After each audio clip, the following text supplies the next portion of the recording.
दोस्तों, आज 30 जुलाई केंद्रीय कर्मी, पेंशनर्स और सैनिक खबरों में सबसे पहले बात करेंगे 8 सीपीसी पर संसद से आई एक अच्छी खबर और एक बुरी खबर। अच्छी खबर, फिटमेंट फैक्टर रिपोर्ट कैसे तैयार होगी और क्या इस पर होगा, इस पर बड़ी अपडेट है। और 2008 से पहले को झटका मिलेगा। दूसरी जो बुरी खबर है, आर्मी में नई रेजिमेंट जिसमें किस राज्य के सैनिक होंगे इसमें शामिल, इस पर बड़ी अपडेट है। और हाई कोर्ट ने सैनिकों का जीता दिल, 50% पेंशन प्लस डीए फुल मिलेगा। सैनिक देश का खाली चेक हैं, पेंशन का हक है। हाई कोर्ट ने ये फैसला दिया है, इस पर बड़ी अपडेट है। पूर्व सैनिकों और अग्निवीरों की बम्पर भर्तियां निकली हुई हैं, इस पर बड़ी अपडेट है। तो आज सबसे पहले बात करेंगे 8 सीपीसी पर। दो बड़ी खबरें आई हैं। पहली खबर है कि वित्त मंत्रालय ने राज्यसभा को बताया है कि 8वें वेतन आयोग को विचार विमर्श के दौरान केंद्र को जानकारी देने की आवश्यकता नहीं है।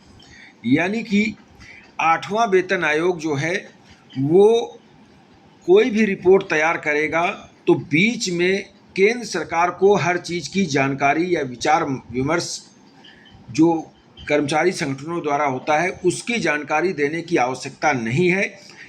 यानी कि 8वां वेतन आयोग जो है वो अपना काम स्वतंत्र रूप से करेगा, किसी का भी उसमें कोई दबाव नहीं है, ना इसकी कोई जानकारी किसी तरह से केंद्र सरकार को देनी है। वित्त मंत्रालय ने हाल ही में संसद में स्पष्ट किया है कि 8वें वेतन आयोग को केंद्र को अपनी प्रगति के बारे में सूचित करने की आवश्यकता बिल्कुल भी नहीं है, क्योंकि उसे अपने कार्यक्षेत्र टीओआर के तहत अपनी प्रक्रिया निर्धारित करने की स्वायत्ता है, यानी कि स्वतंत्रता है। वो अपना काम स्वतंत्र होकर कर सकता है। सरकार की अधिसूचना के अनुसार कार्यसूची आयोग को परामर्श और विचार विमर्श के लिए अपनी स्वयं की प्रक्रिया तैयार करने का अधिकार है, जिससे यह स्वतंत्र रूप से कार्य कर सके और सरकार को आवधिक प्रगति अपडेट प्रदान किए बिना अपनी अंतिम सिफारिशें प्रस्तुत कर सकते हैं। यानी कि जो 8वां वेतन आयोग है वो सरकार से कोई विचार विमर्श किए बिना अपनी अंतिम रिपोर्ट फिटमेंट फैक्टर बेसिक पे कितना होगा इसको तैयार करने के लिए पूरी तरह से स्वतंत्र है, ये सरकार ने संसद में कहा है। क्योंकि कई दिनों से कयास ये लगाए जा रहे थे कि सरकार 8वें वेतन आयोग को काम करने नहीं दे रही है, क्योंकि जो 8वें वेतन आयोग के जो अध्यक्ष रंजना प्रकाश देसाई हैं उन्हें यूजीसी के ड्राफ्ट कमेटी का चेयरपर्सन भी नियुक्त कर दिया है। यानी कि 8वें वेतन आयोग को डिले करना चाहती है, उस पर सरकार ने ये जवाब दिया है। वित्त मंत्रालय ने राज्यसभा में जो 8वें वेतन आयोग के लिए कहा है 28 जुलाई को ये इसका उन्होंने पंकज चौधरी हैं, इन्होंने ये स्पष्ट किया है।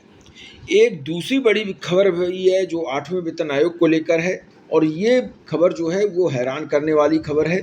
8वें वेतन आयोग से पहले बड़ा झटका, इन कर्मचारियों की तरक्की पर ब्रेक। यानी कि संसद में सरकार ने कहा है कि 1 जनवरी 2006 से 31 अगस्त 2008 के बीच रिटायर्ड हुए केंद्रीय कर्मचारियों को मॉडिफाइड इंश्योरेंस करियर प्रोग्रेशन यानी कि MACP का लाभ नहीं मिल सकता है। सरकार का कहना है कि चूंकि यह योजना सितंबर 2008 से लागू हुई थी, इसलिए इससे पहले रिटायर्ड हुए कर्मचारियों को लागू करने का कोई सवाल ही नहीं उठता है। यानी कि 1 सितंबर 2008 या उसके बाद सेवा में रहे कर्मचारियों को ही इसका लाभ मिलेगा। 2006 से 2008 के बीच रिटायर्ड हुए कर्मचारियों को इस योजना का लाभ नहीं मिलेगा, क्योंकि MACP जो शुरू की गई थी वो 1 सितंबर 2008 को ही शुरू की गई थी, और उसका लेटर जो है 1 सितंबर 2008 से जारी हुआ था। तो उससे पहले जो है उनको इसका फ़ायदा नहीं दिया जाएगा। संसद में ये सरकार ने बताया है।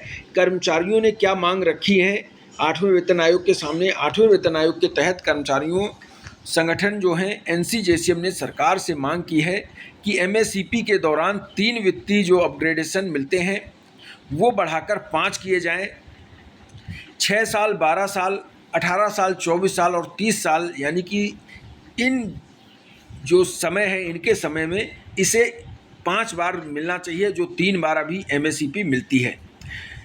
30 साल में जो प्रमोशन होते हैं वो 3 अभी तक प्रमोशन नहीं होते हैं तो MSCP दी जाती है, इसे बढ़ाकर 5 करने की मांग की गई है। लेकिन अच्छी बात यह है कि आयोग ने सभी विभागों से पिछले 3 सालों का MSCP डेटा मांगा है, ताकि यह देखा जा सके कि इस तरह के जो कर्मचारी हैं वो कितने हैं कर्मचारी जिन्हें इसका फ़ायदा दिया जाना चाहिए। तो इसका डाटा मांगा गया है आयोग की तरफ से कि MSCP जो है 5 की जाए कि 3 ही रखी जाए। तो ये डाटा आयोग ने मांग लिया है और जल्द ही इस पर 8वें वेतन आयोग में कोई बात बन सकती है। एक दूसरी बड़ी खबर है, राजनाथ सिंह ने कहा है कि भारतीय सेना में बस्तर रेजिमेंट बनाने के छत्तीसगढ़ के प्रस्ताव की जांच चल रही है, यानी कि सेना में एक नई रेजिमेंट बनने की संभावना है। क्यों संभावना है? क्योंकि इसकी जानकारी जो है रक्षा मंत्री ने खुद दी है। रक्षा मंत्री राजनाथ सिंह ने संकेत दिए हैं कि भारतीय सेना में बस्तर रेजिमेंट बनाने का जो छत्तीसगढ़ का प्रस्ताव सरकार के सामने आया है, सिंह ने कहा है कि 9 जुलाई को छत्तीसगढ़ के गृह मंत्रालय का प्रभार संभालने वाले उप मुख्यमंत्री विजय शर्मा को लिखे एक पत्र में पूर्व द्वारा एक संबंध में लिखे गए पत्र की प्राप्ति स्वीकार की गई है। संकेत दिया गया है कि मामला जांच के अधीन है, यानी कि छत्तीसगढ़ सरकार के उप मुख्यमंत्री विजय शर्मा हैं, उन्होंने कहा है कि बस्तर रेजिमेंट बनाई जाए सेना में और इसकी जांच चल रही है, ये रक्षा मंत्री ने भी कहा है। सिंह ने कहा कि हिंदी में लिखे अपने पत्र में कहा है कि भारतीय सेना में बस्तर शासन स्थापित करने के प्रस्ताव के संबंध में आपका श्री शर्मा का जो 26 जून 2026 का पत्र प्राप्त हुआ है, इसकी प्रक्रिया चल रही है। श्री शर्मा ने कहा अपने पत्र में, बस्तर क्षेत्र में आतंकवाद विरोधी अभियान में स्थानीय आदिवासी युवाओं की बहादुरी और वीरता का हवाला देते हुए इस प्रस्ताव को उचित ठहराया है। तो ये मांग जो चल रही है कि बस्तर में जो आतंकवादी विरोधी अभियान में वहाँ के लोकल लोग शामिल हुए थे, इसलिए जो है इसकी एक रेजिमेंट बननी चाहिए जो कि सेना में बस्तर रेजिमेंट के नाम से जानी जाए। रक्षा मंत्री ने कहा इसका प्रस्ताव पर विचार चल रहा है। एक दूसरी बड़ी खबर है, कोर्ट से ये खबर आई है, वो खबर जो है सैनिक देश के नाम पर एक खाली चेक है। केरल उच्च न्यायालय ने विकलांगता पेंशन बरकरार रखी है, यानी कि सैनिक के लिए कोर्ट ने कहा है कि सैनिक को किसी भी तरह की पेंशन से वंचित नहीं किया जा सकता है। सैनिक देश के लिए एक खाली चेक, ब्लैंक चेक है। केरल उच्च न्यायालय ने हाल ही में कोची सशस्त्र बल न्यायाधिकरण के उस आदेश को बरकरार रखा है जिसमें एक अधिकारी की उसकी पेंशन का विकलांगता अंश प्रदान किया गया है। यह टिप्पणी की है कि संविधान सरकार को सशस्त्र बलों के सदस्यों के कुछ अधिकारों को, कर्तव्यों को उचित निर्वहन और अनुशासन बनाए रखने के लिए प्रतिबंधित करने की अनुमति देता है। ऐसे स्थिति में यह तर्क की बीमारी जीवन शैली की विकार है। पेंशन विकलांगता अंश के दावे को स्वीकार करने के लिए पर्याप्त रूप से स्वीकार नहीं किया जा सकता है। इस पर कोर्ट ने कहा है कि अगर कोई हाई बीपी जैसे कोई बीमारी हो जाती है तो उसको भी उसका विकलांगता पेंशन का फ़ायदा मिलना चाहिए। शुगर और बीपी के मामले में जो सेना है उसमें अब बीपी के मामले में या शुगर के मामले में उसे पेंशन, डिसेबिलिटी पेंशन पर रोक लगा रखी है। इसलिए अब कोर्ट में हर केस जा रहा है और कोर्ट में जाने के बाद वहाँ से जीत हो जाती है।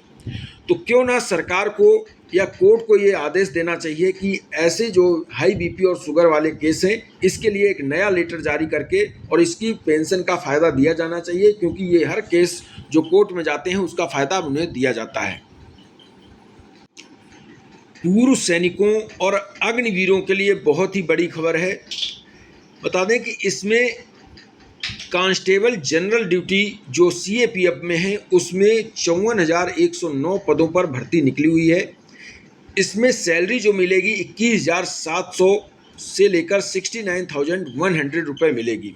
लेकिन इसमें अच्छी बात यह है कि अग्निवीरों के लिए जो कोटा निर्धारित किया गया है वो 50% यानी कि आधा कोटा सीधे अग्निवीर इसमें भर्ती होंगे। 50% सीधे भर्ती द्वारा अग्निवीर शामिल किए जाएंगे। 10% भूतपूर्व सैनिकों को के द्वारा ये कोटा भरा जाएगा। तो ये जो कोटा दिया गया है 50% अग्निवीरों को सीएपीएफ में की जितनी भी भर्ती होंगी, चाहे बीएसएफ हो, सीआईएसएफ हो, सभी में 50% अग्निवीर और 10% पूर्व सैनिकों को कोटा दिया जाएगा।